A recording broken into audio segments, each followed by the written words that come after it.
жаңы президент шайланып келгенден кийин баары кандай бир өзгөрүүлөрдү күтөт да. 2 айдан ашып калган, мындай эчтеке өзгөрбөйм, ошол эле ойдон болом дегендей бир нерсе болуп келаткан. Ошон үчүн элдин күтүүсүнүн баары бир нерсе болуп атканда, эмне болот? Кайсы жерден жарылат деп. Көчөкү сөз менен жарылуусун байкадык. Биринчи кадамы мен ойлойм эмнеде болуш керек да? Экс-президент Алмазбек Шаршенович өзүнүн 2010 жылдагы конституциясында президенттин ыйгарым укуктары так чектелген да. Ал конституцияда жазылган гана укуктар менен колдонуш керек болчу. Тилекке каршы өзүнүн кээ бир укуктарын кеңейтип туруп, коопсуздук кызматынын алдында ошо коррупция менен күрөшө турган АКСты түзүп койгон. Бул мыйзамсыз. Буну баары билет. Бирок эмнегедир ушундай президент мыйзамды бузса, биз сокур болуп, кулагыбыз укпай, көзүбүз көрбөй калат да. Ошентип унчукпай калабыз. Бүгүнкү күндө көчө Сооронбай Шарипович бир топ мындай маалыматтарды талдап туруп өзүнүн сөзүн даярдаганы көрүнүп турат. Ошол жерде өзгөчө коопсуздук кызматынын 1 жылда болгон канча иш түшүп, канчасы каралып, ана кайсы иш далилденгенин 2 ишти эле айтып берди да.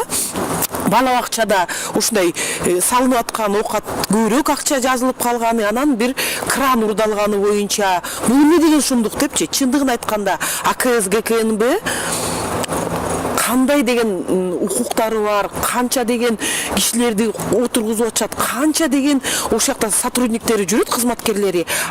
Жыйынтык чындыгын айтканда жанагы 2 болбогон иш деген маселе да. Эми президент чын эле мыйзамдуулуктун негизинде иштегиси келсе, АКС ГКНБны таптакыр жоюш керек. Бул орган эч качан коррупция менен күрөшө албайт, күрөшпөйт, күрөшкөнгө кудурети жетпейт. Себеп дегенде, мунун түпкү маңызы башка.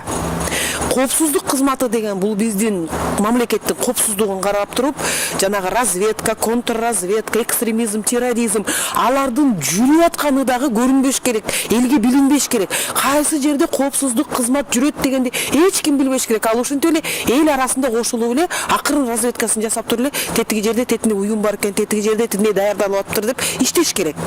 Биздин коопсуздук кызматы профессионализм ылдый түшкөнүнө байланыштуу баягы Биллисгейт деген нерселердин баарын чыгарып, элдин баарында шылдың болуп, анан кайра тымызын отуруп калганга түшүштү да.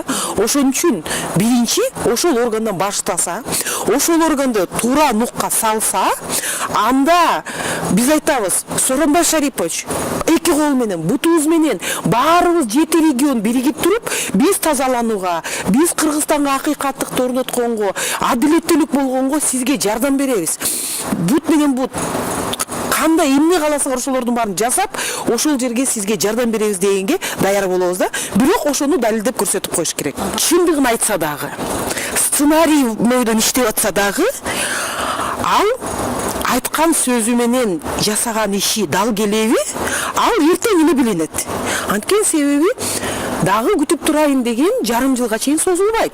1 айдан кийин эле, мына азыр эле айтып атышат, 25 кишинин тизмесин берем деди эле, кана деп күтүп атышат. Бир кыргыздарда ушундай, не только кыргыздарда эмес, мурун телефон жок болуп, ким эмне айтканын билинбей калчу. Телевизордон көрсөтсө эле эл билип, телевизордон көрсөтө. Азыр мынтип телефондоруна тартып алып, бирөө сүйлөп атса ошону жаздырып калып, түрдүү аватаркаларды жасап туруп көрсөтөт да ким эмне деп сүйлөп аткан.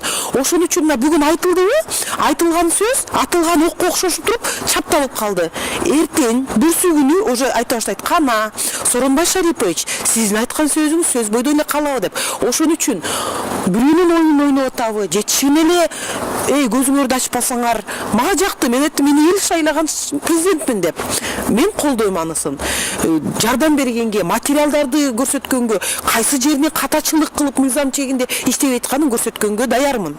Только бирок президент жактан сөздөн сырткары дагы иш болуш керек. Анткени себеби биздин аткаминерлер ушинтип элге чыкканда, ой бул деп сүйлөп коюшат. Баягы көп кишилер эме болушат да, баягы көп саясатка келишпеген, бул чын айтып атат го деп түрдүү документтерин көтөрүп алып жөнөшөт дагы. Атигилер ал документтин негизинде бирөөлөрдү акча саап коюп, сага арыз түштү деп андан акча алып, тигинден акча алып жыргап коюп отура беришет дагы, жыйынтык чыкпайт. Ошон үчүн бүгүнкү күндө эл ишенбейт. Жыйынтык чыгабы же чыкпайбы деп. Тескеринче ошо айткан кишини кайра айыптап коюшун.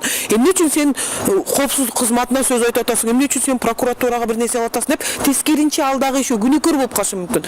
Ошон үчүн президент азыр бир эки жан жөкөрлөрүн акырын камап элге көрсөтүш керек. Мынакей чын эле күрөш коррупция менен башталды деп. Андай болбосо анда жөн эле сөз бойдон калат. Ушул эле сөзүнүн курмандыгы болот кайра өзү.